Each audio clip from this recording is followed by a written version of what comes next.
శ్రీమాత్రే నమ.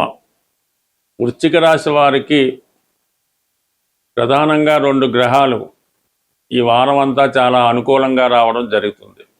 ఎవరికైనా జీవితంలో ప్రధానంగా వివాహ సమస్య, ఆర్థిక సమస్య, అంటే నిరుద్యోగ సమస్య, ఈ మూడిటి నుంచి మిమ్మల్ని ఒకేసారి బయటపడేసే విధంగా ఈ శుక్ర గురుగ్రహాల కలయిక మీ జీవితానికి ఒక మలుపు తీసుకురావడం జరుగుతుంది. ఇక ప్రధానంగా వృశ్చిక రాశి వారికి కుజుడు ఇంచుమించు 6వ స్థానంలో స్వక్షేత్రంలో ఉండడం అంటే ఏదైనా విషయంలో మీరు చాలా గట్టి పోటీని ఎదుర్కొంటారు.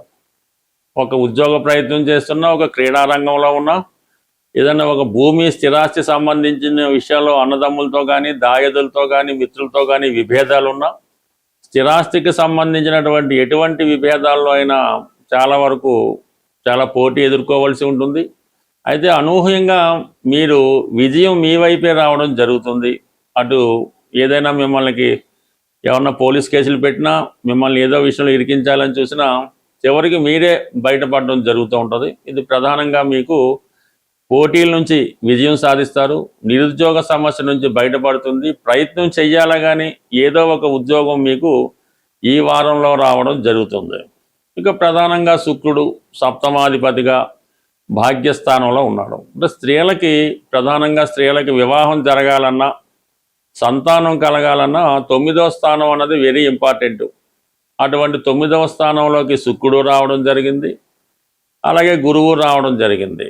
అలాగే అబ్బాయిలకి స్త్రీ శుక్రుడు వివాహకారకుడు, భార్యకారకుడు 9వ స్థానంలోకి రావడం వల్ల మీరు ఎంతో కాలంగా ప్రయత్నం చేస్తున్నటువంటి వివాహ ప్రయత్నాలు ఈ సమయంలో నెరవేరే అవకాశం ఉంది. సుమారుగా మరి గురు శుక్రులు కలిసే టైం లోపల మీరు ఎటువంటి వివాహ ప్రయత్నం చేసినా, అలాగే ప్రేమ వ్యవహారాల్లో ఉన్నవాళ్ళు కొంతకాలంగా అది డిసప్పాయింట్మెంట్ జరుగుతుంది, వాయిదా పడుతూ వచ్చింది. ఎందుకంటే పంచమంలో శని ఉన్నాడు.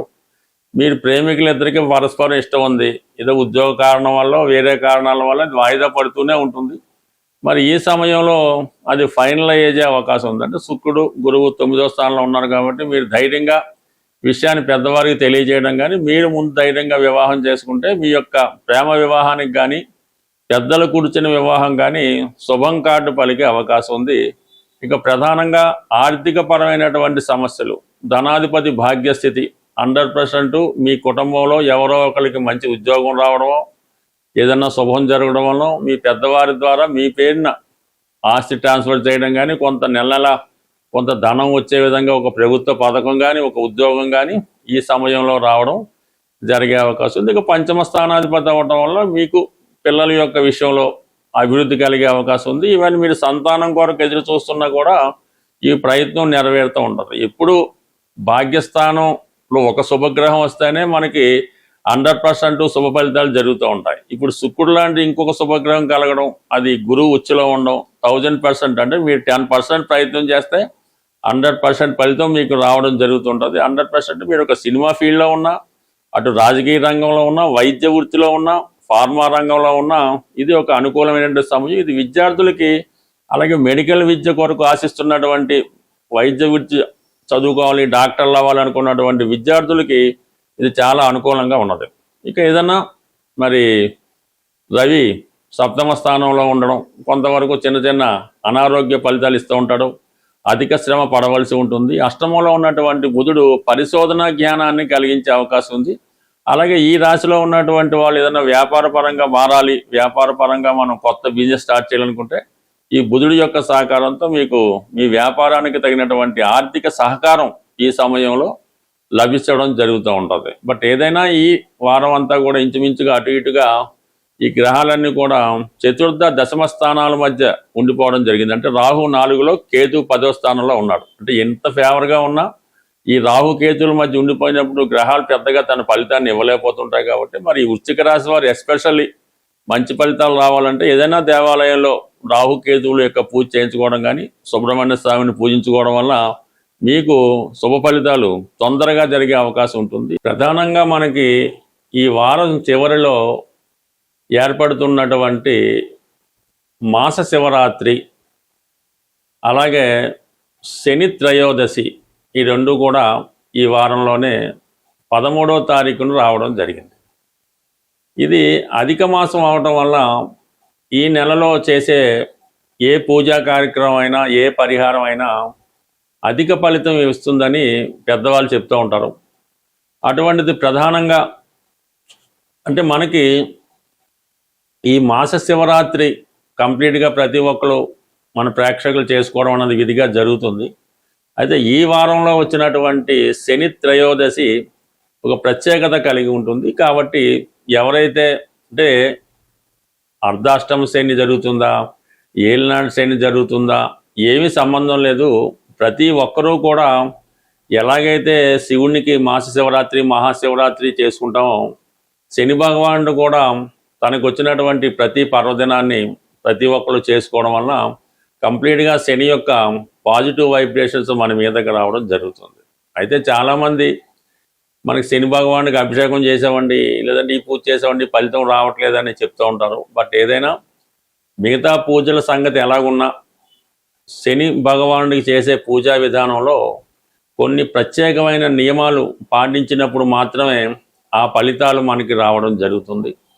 ఈ శని త్రయోదశి రోజు ఎవరైతే శని భగవానుడికి అభిషేకం చేయించుకుంటారో వాళ్ళు సాధ్యమైనంత వరకు కుదిరితే మాట సూర్యోదయానికి ముందు ఈ కార్యక్రమం పూర్తి చేయడం. అదే రోజు మరి ఏ విధంగా కూడా మీరు ఆయిల్తో తయారు చేయనటువంటి ఆహార పదార్థాలకి దూరంగా ఉండవలసి ఉంటుంది.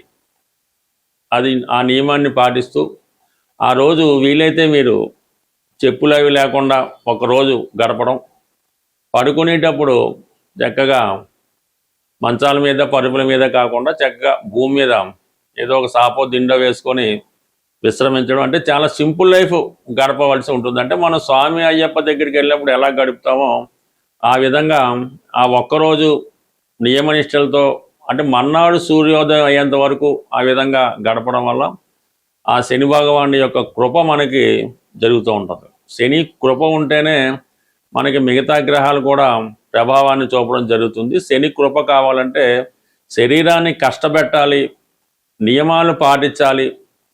ఆ విధంగా ఉన్నప్పుడు మాత్రమే మీకు లభిస్తుంది. కాబట్టి ఒకసారి మరి ఈ రాబోయే శని త్రయోదశి రోజు ఈ విధంగా ప్రయత్నించి చూడండి. మీకు 100% ఆ ఫలితం మీకు తొందరగా రావడం జరుగుతుంది. అలాగే ఈ వారం ఏమైందంటే ఈ గ్రహాలన్నీ కూడా రాహుకేతుల మధ్య ఉండిపోయాయి. మరి ఈ రాహుకేతుల మధ్య గ్రహాలన్నీ ఉండిపోవడం వల్ల ఏంటి ఇది ఆటోమేటిక్గా ఈ ఫలితం అన్నది అంత తొందరగా రావడం జరగదు. మరి ఎప్పుడు మరి ఈ ఫలితం మనం పొందగలుగుతాం అని మనం ప్రయత్నం చేసుకుంటే ఈ రాహుకేతు గ్రహాలకి పరిహారం చేయించుకోవాల్సి ఉంటుంది. అంటే రాహు కుంభరాశిలో ఉన్నాడు, కేతువు సింహరాశిలో ఉన్నాడు. మిగతా గ్రహాలన్నీ కూడా మరి మీనం నుంచి ఇంచుమించు కర్కాటకం దాకా ఉండడం జరిగింది.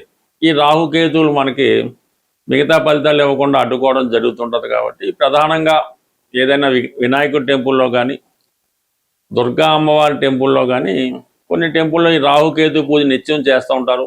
కొన్ని టెంపుల్స్లో రాహుకాలంలో చేయడం జరుగుతూ ఉంటుంది. బట్ ఏదైనా అటువంటి ఆచారం ఉన్నటువంటి దేవాలయంలో ఈ రాహుకేతువులకి మీరు పూజ చేయించుకోవడం మంచిది. లేని పక్షంలో సుబ్రహ్మణ్య స్వామి వారికి మంగళవారం రోజు, ఈ మంగళవారం రోజు సుబ్రహ్మణ్య స్వామి వారికి మరి అభిషేకం చేయించుకోవాల్సి ఉంటుంది. అంటే ప్రధానంగా స్వామికి అభిషేకం చేయించుకున్నప్పుడు బెల్లం పానకం అన్నది ఇంపార్టెంటు. అలాగే చెరుకు రసం, అలాగే తేనె, అంటే ఇందులో ఏదో ఒకటి మనకి దొరికినప్పుడు వాటితో మనం ఈ స్వామివారికి అభిషేకం చేయించడం వల్ల చాలా వరకు ఈ కాలసర్పదోష ప్రభావం అంటే గోచార రీత్యా వచ్చినప్పటికీ కూడా జన్మజాతకంలో ఉన్నప్పుడు కూడా ప్రధానంగా ఈ గ్రహాలు మరి వారి వారి స్థానాలు బట్టి అవి అడ్డుకోవడం జరుగుతుంటుంది. కాబట్టి ముందుగా వినాయకుడిని ప్రార్థించి తర్వాత రాహుకేతువుల్ని పూజించడం వల్ల విధి విధానంగా మీకు ఎలాగ మాస శివరాత్రి కూడా వస్తుంది. కాబట్టి ఇవన్నీ మాస శివరాత్రి, శని త్రయోదశి, ఈ రాహుకేతు పూజ, అలాగే శనివారం పవిత్రమైనది కాబట్టి చక్కగా రోజు ఈ కార్యక్రమాలన్నీ మీరు పూర్తి చేసుకుంటే రాబోయే ఈ నిజ జ్యేష్ఠ మాసం మీకు బ్రహ్మాండంగా అభివృద్ధి కలిగే అవకాశం ఉంటుంది. స్వస్తి.